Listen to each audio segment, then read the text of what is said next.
ili tuendelee kuishi kama jinsi Mungu alivyokusudia kwenye maisha yetu, jambo la kwanza ni kukaa ndani ya Kristo. Hebu nisaidie kumwambia jirani yako, kaa ndani ya Kristo. Mwambie tena, kaa ndani ya Kristo. Tukikaa ndani ya Kristo, Yesu anasema ombeni lolote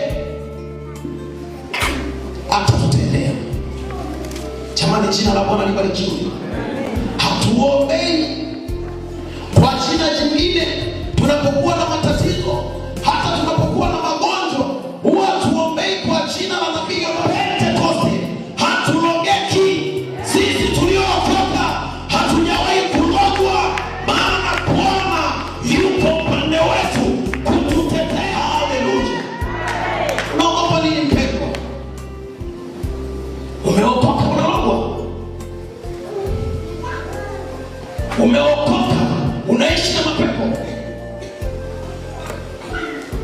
Umeokoka unatupiwa majini? Lazima ujiulize, wapi ipo